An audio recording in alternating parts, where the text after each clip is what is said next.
This is K.M. Weiland, and you are listening to the 342nd episode of the Helping Writers Become Authors podcast. Earlier this year, I finally got around to doing something for you that I've been meaning to do for a long time. I combined Outlining Your Novel and the Outlining Your Novel workbook into a discounted digital box set.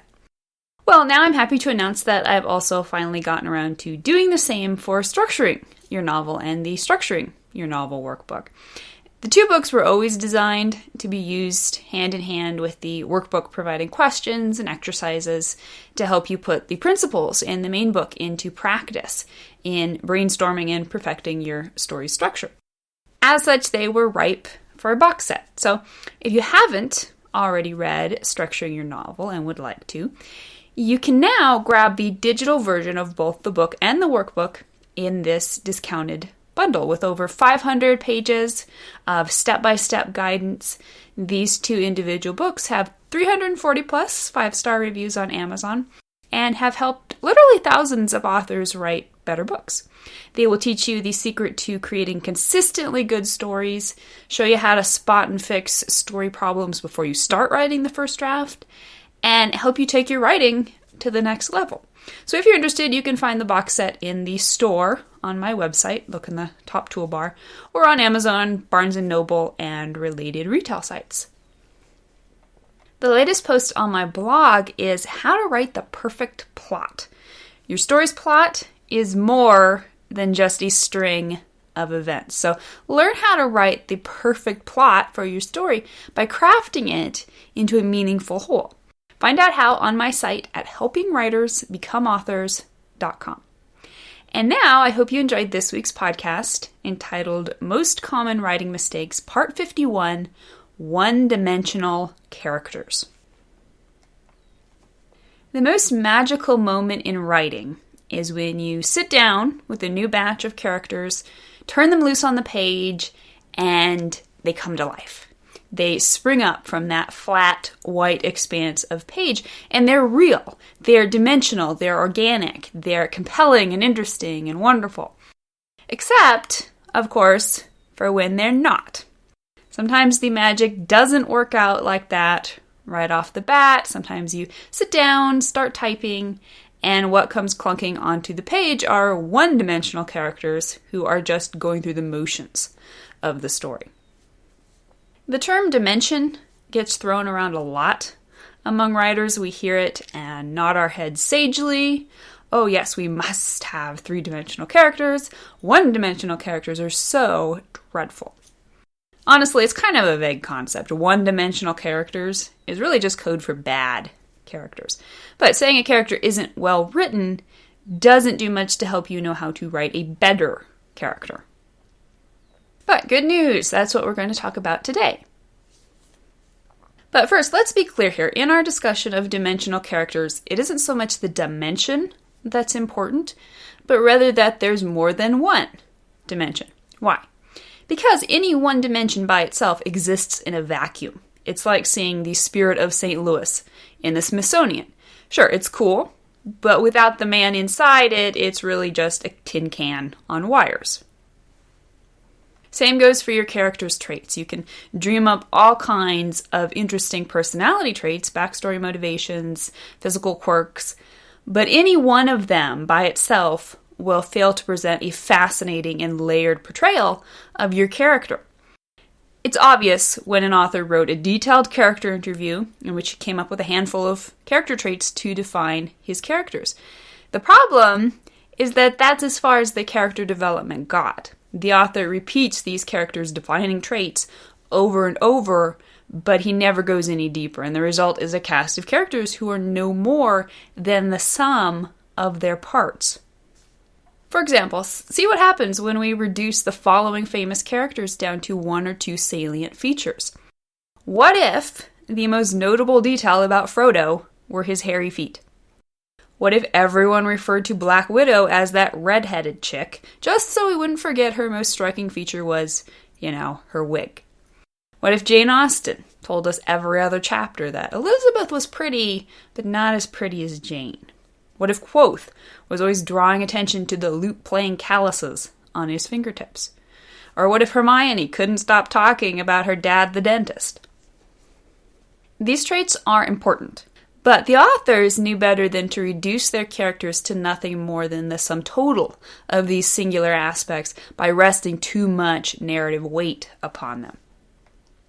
Writers tend to fall into the trap of one-dimensional characters for two simple reasons. One, you don't know the character well enough. Sometimes authors fill out their character interviews and dive into the story, thinking they now know everything they need to know about their characters. But if all you know is how many members are in your protagonist's extended family, what his painful backstory secret is, and what he does with his hands when he's nervous, then you don't know your character yet. You're going to need to dig deeper using the 4 tips that we're going to talk about in just a second. The second possible reason you're writing a one-dimensional character is that you love your character's quirks a little too much. I can always tell when an author is proud of a particular character trait. After all, they only tell me every other chapter. Okay, your protag has luscious blonde curls. Got it. We got it the first time you mentioned it. At this point, readers are going to start feeling annoyed in the same way they would feel were they hanging out with luscious blonde curl girl in real life, and she kept poking at her hair and glancing at them out of the corner of their eye just to make sure they noticed how luscious and blonde and curly she is. Cue eye roll. As a writer, you are entitled to love every little thing about your characters.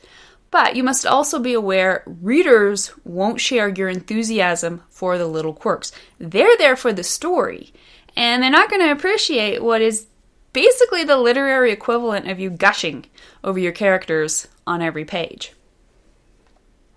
So at this point, you might be wondering if I'm telling you to ditch your character's little quirk of pulling his earlobe, or that rad 2-foot cobalt mohawk you dreamed up for him, or his beautiful backstory of falling in love with his high school sweetheart.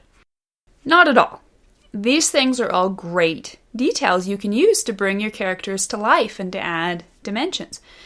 What I am telling you is to make sure you're handling these details correctly. To that end, here are 4 important tricks for turning your one-dimensional character into a 3-dimensional character without sacrificing any cool traits. Trick number 1, create personal details that move the plot. Here's the thing. You know a ton of stuff about your character, and no doubt you love it all. Maybe it even is fascinating in its own right. But here's the newsflash. Readers don't care. Readers only care about what moves the plot and advances character development. If your protagonist's cleft chin doesn't matter to the story, then don't mention it more than once, and then only in passing, please. If you come back to it time and again, then it better be the one thing that defines this character in a plot-driving way. For example, consider Anne of Green Gables and her vain abhorrence of her red hair. This is a trait that is mentioned over and over and over again throughout L.M. Montgomery's classic series. Do readers get tired of it? Does it turn Anne into a one-dimensional girl with red hair? Just the opposite. Anne's red hair defines her. It is a symbol of her insecurities as an orphan. It moves the plot time and again, when Gilbert calls her carrots, when she dyes it green, etc. It adds dimension to the story because it shares interesting details about Anne's personality and impacts the plot in important ways. Trick number 2, only mention details when they matter. Even when you've created a facet or quirk that's important to your story, resist the urge to remind readers of it at every turn. Your entire story isn't likely to be about this one trait. It should be one facet of many, one dimension of many, right? So repeat after me. Interesting traits only matter when they matter. Only reference aspects of your character when they function to either enlighten readers about a character's mindset or directly move the plot forward. For example, In John Green's Fault in Our Stars, the male lead has a pretty defining physical trait. He's missing a leg. This is mentioned multiple times throughout the book, mostly as a representation of life with cancer. But it is only mentioned when it's important. Green doesn't introduce Gus in every scene by having him limp or rub his leg or look meaningfully at his prosthesis. Instead, he creates a character who interacts with this facet of his body in a realistic way, thinking about it only when it interferes with his physical activity or when it is pertinent to his personal development. Trick number 3, create multifaceted details. We're looking for extra dimensions, remember? So don't create a trait and leave it at that. Don't just say your character is a star athlete.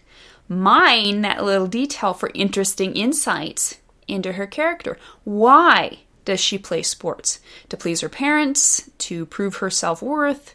To outrun the pain of an illness?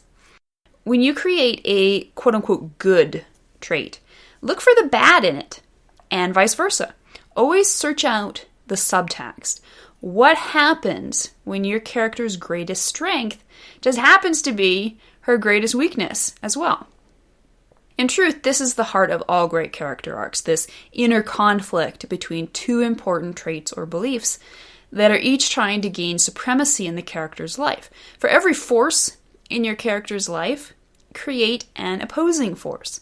As fast as that, you've added new dimensions to this character's existence.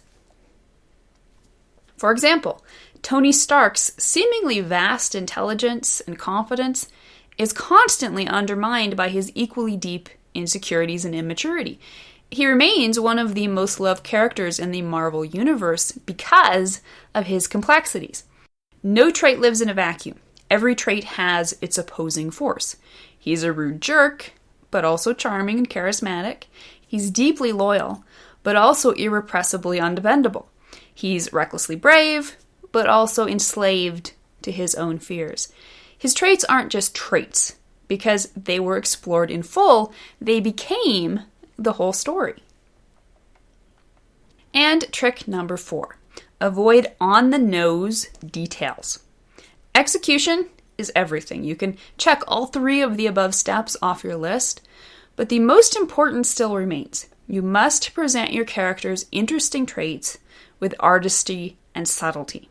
In short, don't hit readers over the head with your character's traits. Don't tell readers that your character is vain about her hair, experienced a painful amputation, or is a charismatic jerk with daddy issues. Show them.